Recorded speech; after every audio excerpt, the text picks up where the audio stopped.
Maître Javon Zoé Sata, vous êtes également le conseil de M. Pascal Akoussou de Bodona. Oui, oui. Il a été libéré, contre toute attente, le samedi dernier. Votre impression, quelle analyse faites-vous de cette libération? C'est une libération qui me réjouit d'abord, mais qui me surprend. Pourquoi? Cette libération me réjouit parce que c'est mon client qui est arbitrairement détenu pendant des mois et qui, pendant 528 jours, arbitrairement, sur aucune base légale, malgré tout ce que nous avons fait comme procédure, et qui brusquement est libéré. Quel que soit le motif de la libération, je suis content. Parce que la liberté n'a pas de prix.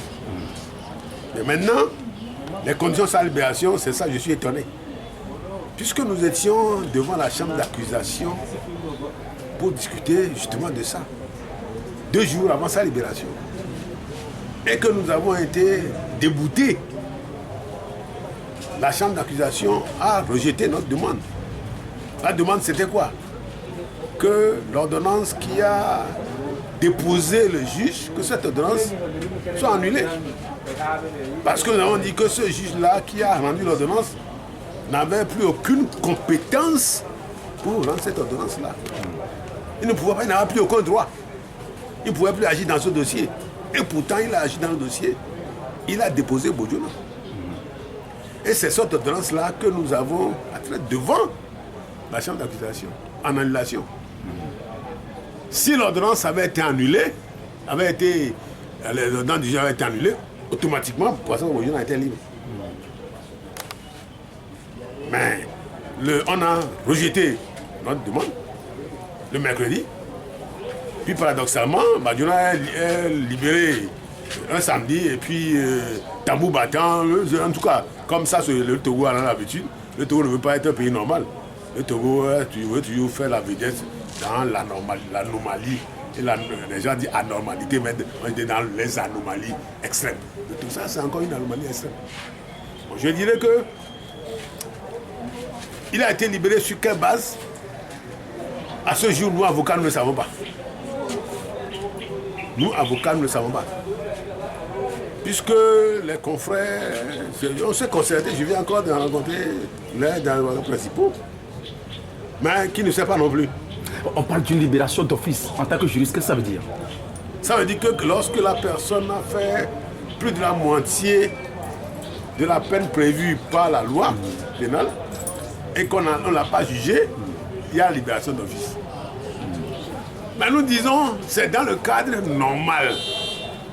Vous avez été incarcéré sur des bases légales. Et il y a une enquête qui se poursuit normalement. L'enquête n'est pas terminée et vous avez fait plus la moitié. La loi prescrit que ou une demande de la partie qui est du prévenu demande qu'on libère d'office, ou le juge lui-même, constatant les faits, libère d'office. Mais on n'est pas dans ce cas-là. Puisque le document qui a déposé, qui a mis en prison Bodona, ce document n'est pas légal. Le juge qui l'a pris, c'est un juge qui n'est pas compétent, qui ne peut pas prendre cette décision. Ça veut dire que le dépôt n'a aucune base légale. Et de même, s'il y a levé de ce mandat, ça n'a pas de base légale non plus. Nous sommes dans le surréalisme le plus total, le plus complet. Vous constatez la même affaire toujours patente devant la cour de justice de la CEDEAO. Le procès est prévu pour le 10 dernier, c'est renvoyé. C'est renvoyé au mois de mars. Et quelle analyse faites-vous? En tout cas, moi, je suis content que Bodona soit libéré. La cour va constater que Bodona est libéré. Mais ça n'empêche pas que ses droits ont été violés.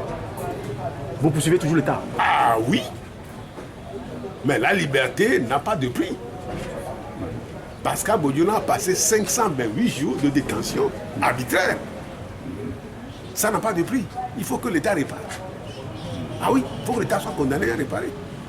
J'ai l'impression que l'État togolais aime être condamné. Fait tout pour être condamné. On s'en fout, on fait ce qu'on veut, on s'en fout d'être condamné. J'ai l'impression que c'est ça. Parce qu'il n'y a aucune raison plausible ou acceptable pour que Bodona soit en prison. Il n'y en a pas. Je suis avocat, je suis professeur de droit, je vous le dis. Non seulement avocat, je suis professeur de droit, j'ai enseigné le droit pendant 38 ans. Je vous dis je vous dis qu'il n'y a aucune raison valable juridiquement pour que Bodiola soit en prison. Aucune.